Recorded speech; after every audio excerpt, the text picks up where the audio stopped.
My stepdad refused to pay for my medical treatment, said, "You're not worth keeping alive." And my mom watched him beat me and kick me out. So I made sure they regretted it. Sup, Reddit? Never thought I'd be posting on here, but I need to get this off my chest. I've been dealing with a serious medical condition my whole life, and the way my family handled it nearly destroyed me. But karma's got a funny way of coming back around. I, 27 male, have been dealing with Hashimoto's thyroiditis since I was born. It's an autoimmune thyroid disease, which basically means my immune system attacks my thyroid gland. I need daily medication to replace the hormones my thyroid can't produce anymore, plus regular blood work to make sure the dosage is right. Miss a few days of meds and I turn into a zombie. Exhausted, brain fog so thick I can't think straight, joint pain, the works. The medication itself isn't insanely expensive if you have decent insurance, but without coverage, you're looking at a few $100 a month easy, plus specialist visits every few months that run another couple hundred each time. Real fun stuff. My dad was a construction foreman. Big guy, 6'3", hands like baseball mitts from years of manual labor. He taught me how to throw a football, change a tire, fix a leaky faucet. He worked 60-hour weeks to keep up with my medical bills and never once complained about it. Never made me feel like a burden. Then I turned 7 and some idiot ran a red light. Dad's truck got T-boned on the driver's side. He died at the scene. Didn't even make it to the hospital. Mom went catatonic for about 3 months after. Just sat in the living room staring at the TV with the sound off. Her sister had to move in to take care of me because Mom couldn't function. The bills piled up, the house started falling apart, and I learned real quick what it meant to be inconvenient. Eventually, Mom snapped out of it enough to get a job at a dentist's office doing reception work. The pay was garbage, but Dad's life insurance helped cover the gap. Dad had set it up so Mom could keep things afloat, and I'd be covered long-term if anything happened to him. Back then, I didn't think about how the paperwork worked. I just knew the meds kept showing up, so I assumed the adults were doing what they were supposed to do. For the next 4 years, it was just the two of us in that house. She worked, I went to school, we existed in the same space without really connecting. My medical stuff got handled because the insurance Dad had set up was solid and the life insurance money filled in the gaps. But there was always this tension, like she was constantly doing math in her head about how much I was costing her. Then when I was 11, she met Sterling at some work conference. He sold industrial equipment. First time I met him, he gave me this weird handshake where he squeezed too hard, like he was trying to establish dominance with an 11-year-old kid.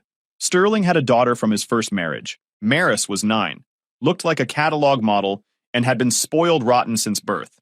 Every weekend she visited, she'd complain about our house being too small, our TV being too old, me being weird because I had to take medication. Sterling would just laugh it off like she was being cute instead of a nightmare. Mom ate it up, though.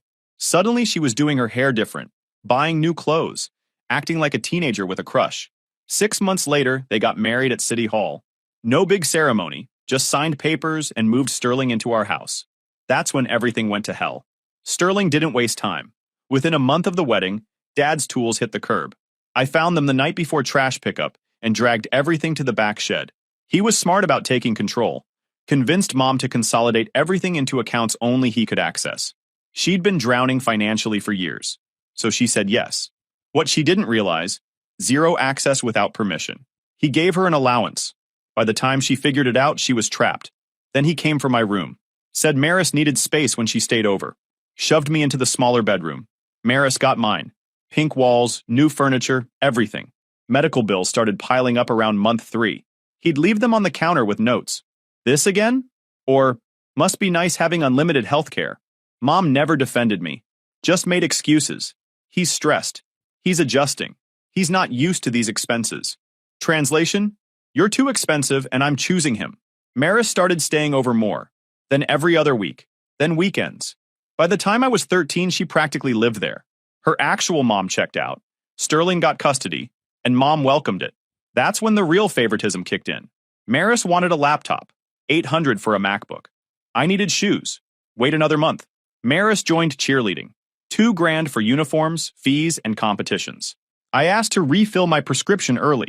Sterling said I should budget my pills better. Crystal clear. Maris was the princess.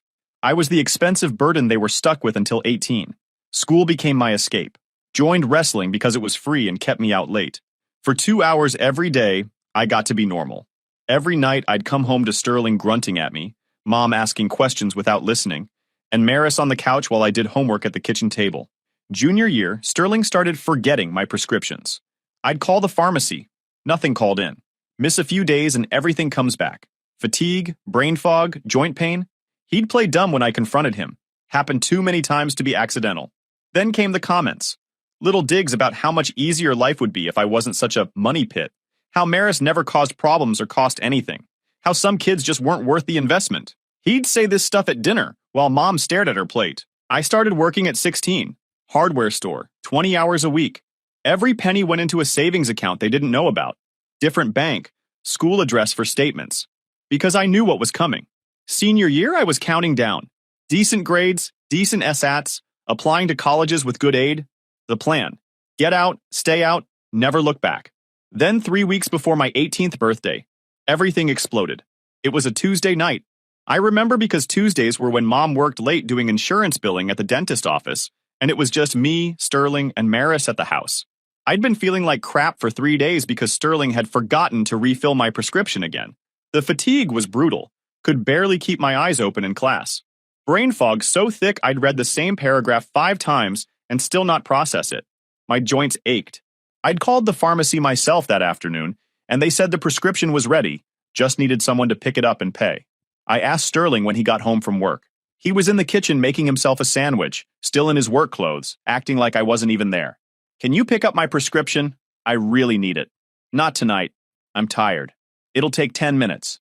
The pharmacy's open until 9. I said not tonight, Dawson. Figure it out yourself. I can't drive yet and Mom won't be home until 8. I've been without medication for 3 days. He turned around and I saw that look on his face. That particular expression that meant he was done pretending to give a darn. You know what your problem is? You're entitled. You think the world owes you something because you got dealt a bad hand. Well, newsflash. Nobody owes you anything. Your dad might have babied you, but I'm not going to. Something in me snapped. Maybe it was the 3 days without medication making me loopy. Maybe it was 4 years of built-up resentment. Maybe I was just done taking his crap. My dad didn't baby me. He took care of me because that's what parents do. He actually gave a darn about keeping me alive, which is more than I can say for you. Sterling's face went red. Watch your mouth. Or what? You'll forget to pick up my prescription again? You'll make another comment about how I'm not worth the money? You've made it pretty obvious you wish I didn't exist. You're right, I wish you didn't exist. You know how much easier life would be without your constant medical drama?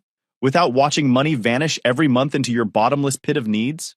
Maris is going to need money for college. Real money for a real future. Not just to keep you functioning at bare minimum. Then why the heck did you marry someone with a sick kid? You knew what you were signing up for. I married your mother, not her defective son. And that life insurance money from your dad? That should have been saved for Maris's education, not wasted keeping you medicated. The life insurance money. Dad's life insurance. The money that was supposed to help me, that Mom had told me was mostly gone years ago. What did you just say? Sterling realized his mistake but doubled down instead of backing off. Your mother gave me control of those funds. We used them for family expenses. Real family, not just... I don't remember deciding to say it. The words just came out. Real family? Your daughter's a spoiled brat who's never worked a day in her life. At least I have a job. At least I don't expect everyone to worship me just for existing. My dad was worth 10 of you, and you're not fit to live in his house. I saw Sterling's hand coming, but I was too slow to dodge. He backhanded me across the face hard enough that I stumbled into the kitchen counter. My vision went white for a second. Don't you ever talk about Maris like that.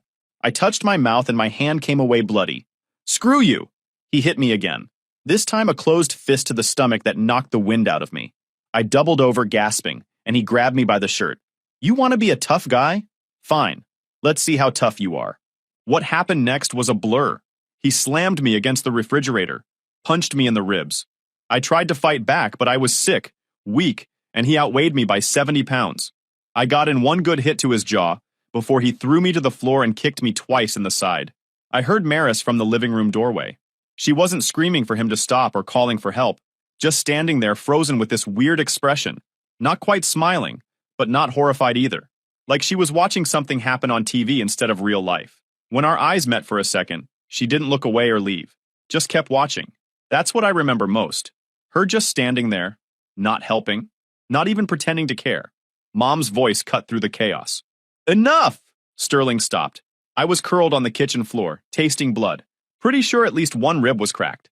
Mom was standing in the doorway with grocery bags in her hands, face pale. But she wasn't looking at me. She was looking at Sterling. What the heck are you doing? Your son disrespected Maris. Disrespected this family. Mom finally looked at me. I expected shock, horror, maternal instinct kicking in. Instead, I saw calculation.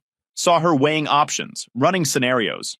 Dawson said terrible things, Sterling continued. Called Maris names. Brought up his dead father like that gives him special privileges. I was disciplining him. Disciplining, I repeated. That what we're calling assault now? You're grounded, Mom said to me. Not, are you okay? Not, let me call someone. Just, you're grounded. I started laughing. Hurt like crazy with the busted ribs, but I couldn't stop. The absurdity of it all just hit me wrong. Grounded? You're grounding me? This jerk just beat the crap out of me and you're mad at me? Watch your language. Forget my language. Look at me, I'm bleeding. Sterling stepped toward me again. You want round two? Mom put her hand on his chest. Enough. Both of you. She turned back to me. Dawson, I am handling your medical situation the best I can, but I cannot do this anymore. This fighting, this attitude, I can't take it. Then don't, I said quietly. Good, Sterling said. Pack your stuff and get out. You're 18 in 3 weeks anyway. Consider this early. I looked at Mom, waiting for her to intervene, waiting for some shred of maternal instinct to kick in. She looked away. Fine, I said. It took me 20 minutes to pack. Every item I owned fit into one duffel bag and a backpack. I grabbed my laptop, my clothes, the few personal items that mattered. In the back of my closet, I found an old shoebox with photos of Dad. Pictures Mom thought she'd thrown away but that I'd saved. Those went in too. Sterling stood in my doorway the whole time, arms crossed, making sure I didn't take anything he considered theirs. Like I'd want a reminder of this dump. When I came downstairs, Mom was crying at the kitchen table. Fake tears, the kind she used to get sympathy. Dawson, please, don't make this harder than it has to be. I'm not the one making it hard. Where will you go? Does it matter? I walked past her, past Sterling's smug face, past Maris, who was peeking from the living room like this was her personal reality show. Walked out the front door of the house my dad had bought, the house his construction job had paid for, the house where he'd taught me to be a man. And I didn't look back. I walked 6 blocks to a gas station, sat on the curb under those buzzing lights with my duffel bag like it was a bad sitcom prop, and called the only family I had left, my Uncle Vaughn. Vaughn was Dad's younger brother. He'd been Navy for 20 years, done 2 tours overseas, retired stateside, and worked as a contractor now. He lived about an hour away in a small house he'd bought cash with his retirement money. We'd stayed in touch over the years, despite Mom's attempts to cut Dad's family out. He'd send me birthday cards with cash, call me on holidays, make it clear I always had somewhere to go if I needed it. He answered on the second ring. Dawson?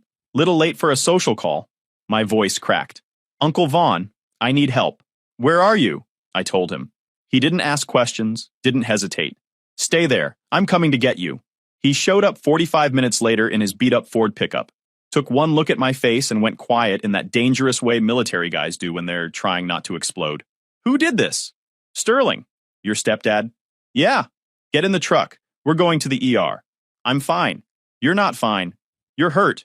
You haven't had your medication in days, and we need this documented. No arguments. The ER was mostly empty at that hour. Some kid with a broken arm, an old guy with chest pains, the usual Tuesday night crowd. The triage nurse took one look at me and moved me up the list. They did x-rays. Confirmed what I already knew. Fractured rib, severe bruising to my torso and face, lacerations that needed cleaning. The doctor was this older woman who'd probably seen every type of abuse case imaginable. She took photos, asked questions in that careful way medical professionals do when they suspect domestic violence. Who did this to you? My stepdad. Are you safe now? Yeah, I'm with my uncle. I'm not going back there. She nodded, made notes. I'm a mandated reporter. I have to file a report with the police about this. You're 17 with documented injuries from an assault. Do you want to press charges? I looked at Vaughn. He gave me the smallest nod. Yes. The ER doctor called it in while they were patching me up. By the time they discharged me at midnight with pain meds and instructions to follow up, there was already a detective waiting to talk to me. He specialized in domestic cases, knew Vaughn from some contracting work, and had that look cops get when they've seen too much bad stuff. He took us to the station and sat with me in an interview room while I gave a statement. I told him everything. The years of Sterling's escalation, the favoritism toward Maris, the withheld medication, Showed him the text message screenshots I'd been saving for months. Sterling saying not tonight about prescriptions, saying I needed to figure it out myself, all of it. I'd known something was coming. I'd been documenting it like evidence because some part of me understood I might need proof someday. Smart kid, he said, scrolling through the screenshots. Most people don't think to save this stuff. I also had my pharmacy refill history. I'd asked for the printout 2 weeks ago, not because I was a genius, but because I was tired of guessing whether he was messing with me. The gaps were obvious. Prescription due on the 5th, not filled until the 15th. Due on the 20th, not filled until the 30th. A clear pattern of medical neglect. He took photos of my injuries, collected the ER discharge papers, logged the screenshots and pharmacy records as evidence. Then he looked at Vaughn. This is strong. Injuries tonight, pattern of neglect, and he's still a minor. I can get a warrant and bring him in. Do it, Vaughn said. He made some calls. Judges hate getting woken up, but a bleeding minor with x-rays tends to do the trick. By 2 a.m., they had a warrant. They went to the house, pulled Sterling out in handcuffs, while the neighbors watched through their windows. Mom called me 17 times that night. I didn't answer any of them. By morning, Sterling was being held on assault and child endangerment charges. Bail was set at $50,000. I figured that would keep him locked up for a while since he was always complaining about money. I was wrong. Mom bailed him out the next day. Came up with the full 50 grand cash. I found out when the detective called to warn me. Your stepfather posted bail. He's out. How? He doesn't have that kind of money. His wife paid it? Your mother. My stomach dropped. Where'd she get $50,000? Didn't say, but it was cash, not bonded. I knew exactly where.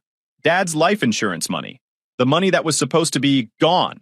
The money Sterling had mentioned during the fight. I called Uncle Vaughn immediately. Mom bailed him out. With what money? My guess? Dad's insurance money that she said was spent. Sterling slipped up during the fight and mentioned having control of those funds. Vaughn was quiet for a long moment. How much was your dad's policy? $200,000. And she told you it was gone? Years ago. Said it went to bills and expenses. Dawson, I need you to listen carefully. If your mother used your inheritance money, money left specifically for your care, to bail out the man who assaulted you, that's illegal. That money wasn't hers to use like that. What can I do about it? You can sue her for it, every penny. And given the circumstances, you'd probably win. My uncle hired an attorney with some of my savings from the hardware store job. Not anyone fancy, just a local guy who specialized in family law and had decent reviews. What matters is that he took one look at my situation and said I had a case. The life insurance policy had me listed as the primary beneficiary after Mom. She was supposed to use it for my care and well-being. Instead, she'd given Sterling control of it, used it for family expenses that benefited everyone but me, and then used it to bail out my abuser. The attorney filed a civil suit against Mom for misappropriation of funds, asked for the full value of the policy plus damages. It was a long shot, but we had evidence. Bank records showing transfers to Sterling, the timing of the bail payment, my medical records showing gaps in care despite the insurance money being available. The lawsuit got filed on a Friday. By Saturday morning, Mom showed up at Uncle Vaughn's house. I was in the kitchen making breakfast when I heard her car pull up. Vaughn looked out the window and his expression went dark. Stay inside. I'll handle this. No, I said. I need to face her. She came up the driveway screaming before she even reached the door. How dare you? How dare you sue your own mother? Vaughn stepped out first, putting himself between her and the door. Grace, you need to leave. I need to see Dawson. I need to talk sense into him. He doesn't want to see you. He's my son. I stepped out onto the porch. I'm right here. She looked at me and her face twisted with rage. You ungrateful little jerk. After everything I've done for you, after all the years I spent taking care of you, making sure you had what you needed. You mean the years you spent using Dad's money? The money he left for me? That money kept a roof over your head, kept food on the table. You think your medical bills were the only expense? I think you gave 50 grand to Sterling and used the rest on Maris. I think you've been lying to me for years about that money being gone. I made decisions for this family. Maris isn't my family. Sterling sure as heck isn't. You stopped being my family the second you let him beat me and kicked me out. She pointed at me, hand shaking. You're just like your father. Stubborn, selfish, never considering anyone else. Good. I'd rather be like him than anything like you. Your father was weak. He worked himself to death for you and look where it got him. Dead at 39. Something in me went cold and calm. Get off this property. You're going to regret this. That money was mine. The insurance company paid it to me for me. It was for me. And you stole it. I'm your mother. I made sacrifices. You made choices. You chose Sterling over me. You chose his daughter over your son. You chose to let him beat me and kick me out. And now you're choosing to act like the victim when you're the one who used my money to bail out my abuser. So here's my choice. Get out of my life. Dawson, I said get out. She stood there for a moment, tears streaming down her face, but I felt nothing. No sympathy, no guilt, no regret, just relief that I was finally saying what needed to be said. You'll lose, she said quietly. That money's gone. Spent. You'll never see a penny of it. Then you'll go to jail. Your choice. She left, probably heading back to cry to Sterling about her terrible son who dared to stand up for himself. Vaughn put his hand on my shoulder. You okay? Yeah, actually I am. The lawsuit dragged on for months. Depositions, court dates, paperwork. My attorney was good, though. He tracked down every transfer, every expenditure, built a timeline of how Mom had systematically misused the insurance money, walked me through a spreadsheet that looked like a crime scene, Maris's cheer fees highlighted in yellow, Sterling's debt payments in red. Turned out she'd given Sterling control of it within 6 months of marrying him, and they'd burned through most of it on Maris's expenses and Sterling's debt. The 50 grand for bail was pulled from what remained in a savings account Mom had kept hidden. She'd told the court it was from her own savings, but bank records showed it came from the same account the insurance money had been deposited into years ago. The judge wasn't happy about someone using inheritance money meant for a sick minor to bail out his assailant. Ruled in my favor. Ordered Mom to pay back the full policy amount plus interest and legal fees. Mom didn't have it. The account was empty. Her lawyer tried to stall it out, but the bank records killed every excuse in 5 minutes. Judge set up a payment plan that garnished her wages, put a lien on the house, Dad's house that Sterling had been living in rent-free. The lien hurt, but the gossip finished her. Her job was a fishbowl, and once Sterling's arrest hit the public record, the rest of the story followed. Mom tried calling me unstable to anyone who'd listen. Nobody listened. Break room chats died when she walked in. Patients started avoiding her desk. Her hours got cut. She'd spent years choosing appearances over me, and now appearances were the thing that buried her. They had to sell it. Moved into a cramped apartment off Route 9 by the discount grocery. I didn't feel bad about it even a little. About 3 months after the ruling, Uncle Vaughn asked if I wanted to drive by the old house. See the sold sign, get some closure. Part of me didn't want to. Why revisit that place? But another part needed to see it, needed to witness the consequences. We pulled up on a Saturday morning.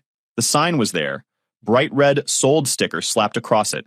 A U-Haul was parked in the driveway, and Mom and Sterling were loading boxes. They looked smaller somehow, defeated. Sterling's BMW was gone, replaced by some beaten-down sedan. Mom's hair had gone mostly gray. Sterling noticed us first. He stopped mid-lift with a box in his hands, staring at Uncle Vaughn's truck. Then his eyes found me in the passenger seat. For a second, I thought he might come over, start something, try to salvage some dignity. Instead, he just looked away, set the box down, went back inside. Mom saw us too. She started toward the truck, but Uncle Vaughn shook his head through the window. She stopped, just stood there on the lawn of the house my father had bought, the house she'd given to Sterling, the house that was now someone else's because of her choices. I looked at her, she looked at me, and I felt nothing. And not anger, not sadness, not vindication, just this cold, empty nothing. You done? Vaughn asked. Yeah, I'm done. We drove away. Vaughn told me later that Sterling had lost his job a few weeks after the arrest record went public. Turns out corporate finance firms don't love employing guys who assault teenagers. I never went back. During all this, I was living with Uncle Vaughn and trying to figure out what came next. I'd graduated high school, but missed the college application deadlines while everything was exploding. Vaughn suggested the military. You need structure, purpose, and healthcare that won't bankrupt you. Military checks all 3 boxes. Plus, with your medical situation documented and managed, you can get a waiver. I know people who can help with that. I'd never considered the military, but the more I thought about it, the more sense it made. The benefits were solid. I'd have housing, food, healthcare all covered. Could save money, build skills, figure out who I was outside of being the sick kid everyone pitied. I enlisted 3 weeks after my 18th birthday. MEPS disqualified me initially because of the Hashimoto's. Any thyroid condition is an automatic flag. But my recruiter said waivers were possible if I could prove long-term stability. I brought documentation from my endocrinologist showing I'd been on the same medication dose for 3 years with normal lab results, pharmacy records proving consistent refills, and a letter stating my condition was fully controlled with no complications. The waiver board cleared me for a support role. Nothing combat related, but I didn't care. I was in. Shipped out to basic training 2 months later. Basic was tough, but not the kind I couldn't handle. I'd spent 7 years dealing with Sterling's nonsense. Drill sergeants yelling at me was nothing. The physical training actually helped. I got stronger, healthier than I'd been in years. The structure, the routine, the clear expectations, it all just worked for me. After basic and AIT, I got stationed in North Carolina. Made decent money, especially considering I had no expenses. Lived on base, ate at the mess hall, spent my free time at the gym, or taking online classes toward a degree in business management. The medication was covered by military healthcare. My life became simple, focused, exactly what I needed. By 22, I was a specialist. By 25, I deployed once to a relatively calm region. By 27, I was back stateside training new recruits, had money saved, had career prospects, had my health locked down. For the first time since Dad died, I felt like I had control over my life. I was doing well. Built a life that didn't involve Mom, Sterling, or any of that past drama. Then Mom started calling again. I was 27 when the first voicemail came through. 9 years since I'd walked out of that house. 9 years since I'd spoken to Mom or Sterling, or given a single thought to Maris. Dawson, it's Mom. I know it's been a long time. I know you probably don't want to hear from me, but I really need to talk to you. It's important. Please call me back. I deleted it without a second thought. She tried again a week later. Then again. Then emails started coming. Dawson, please, I need your help. We're in trouble. Delete, delete, delete. Then Uncle Vaughn called me. Your mother contacted me. Asked for your number. Told her I'd pass along the message, but that was it. What's the message? She wants to see you. Says it's urgent. Wouldn't tell me specifics. Did you tell her where I'm stationed? Heck no. Just that I'd pass it along. Up to you what you do with it. I thought about ignoring it completely, but curiosity got the better of me. After 9 years of silence, what could possibly be urgent enough that Mom would track down Uncle Vaughn? She called again on Saturday afternoon. She answered immediately, like she'd been waiting by the phone. Dawson! Oh my God. Thank you for calling. I didn't think you would. What do you want? I need to see you. Can we meet somewhere? I'll drive to you wherever you are. Not happening. Say what you need to say, or I'm hanging up. She was quiet for a moment. Then, we need money. We need help. Things are bad, Dawson. Really bad. That's not my problem. Please, just hear me out. Apparently, life hadn't been kind to the family that kicked me out. Sterling lost his job after the assault conviction, some ethics violation that blacklisted him from his field. He'd been bouncing between low-wage jobs ever since. Mom was still working at the dentist office, but it barely covered rent on their small apartment. And Maris? Maris had really outdone herself. 3 kids in 5 years, 3 different fathers, 0 child support coming in. She moved back home expecting Mom and Sterling to patch it all together while she worked part-time retail and spent her paycheck on herself. She's struggling, Mom said. She's trying her best, but it's hard being a single mother. She made her choices, multiple times. The kids need help. They're family, Dawson. They're not my family. I haven't seen these people in 9 years. But you're doing well. Vaughn said you've been successful in the military. We just need a little help to get back on our feet. No. Dawson, please. You kicked me out when I needed help. You chose Sterling, chose Maris, chose everyone but me. Now you want my money? You've got some nerve. That was different. How? I was sick, needed medication to survive, and you let your husband beat me and throw me out. Now your stepdaughter made bad choices, and you want me to bail her out? Hard pass. Those children are innocent. So was I. Where was your concern when I was the innocent one getting screwed over? Mom started crying. The same fake tears from years ago? The ones designed to manipulate. I made mistakes. I know I did. But I'm still your mother. Biologically, sure. But that stopped meaning anything the day you chose Sterling's fist over my safety. She tried a different angle. Your father would be ashamed of you. I actually laughed at that. My father worked himself to death to take care of me. He never once made me feel like a burden. He'd be ashamed of you for what you did with his insurance money. For choosing Sterling over his son. Don't you dare invoke him to manipulate me. We need $20,000 or we're on the street. I have $20,000. You know where I got it? From never having to support 3 kids I couldn't afford. From making smart choices. From working my butt off instead of expecting handouts. So you'll just let us be homeless? Let your mother be homeless? You'll figure it out. You're resourceful. I mean, you figured out how to steal my inheritance and use it on Sterling's princess daughter. Surely you can figure out how to support her poor life choices without my help. Silence on the other end. Then Sterling's voice in the background. Is he helping or not? Put him on, I said. Mom must have handed over the phone because suddenly Sterling's voice came through. Dawson, been a long time. Not long enough. Look, I know we had our differences, but right now we need help, and you're in a position to provide it. You're doing fine. You can help without it hurting you. The manipulation was so transparent it was almost insulting. You mean like when you refused to help with my medication because you were saving money for Maris's future? That was different. You had insurance. And now Maris has 3 kids she can't afford. Funny how the rules change when it's your kid, huh? Those children need support. Then support them. You said she was worth the investment, remember? Time to prove it. We don't have the money. Yeah, well, I'm not worth the investment. You made that real clear. So this is where your investment strategy pays off. Maris gets to stand on her own just like I did. Good luck with that. You're going to let innocent children suffer because you're holding a grudge? I'm going to let adults deal with the consequences of their actions. Those kids exist because Maris made choices. Those are her consequences, not mine. You're heartless. No wonder your mother gave up on you. My mother gave up on me the day she chose you, and I'm doing fine without her. Something tells me you won't do nearly as well without my money. Screw you, Dawson. Right back at you, Sterling. Enjoy poverty. I hear it builds character. I hung up. They tried calling back 14 times that night. I blocked the number. Then they tried emailing. I filtered those to spam. Then Mom tried contacting Uncle Vaughn again.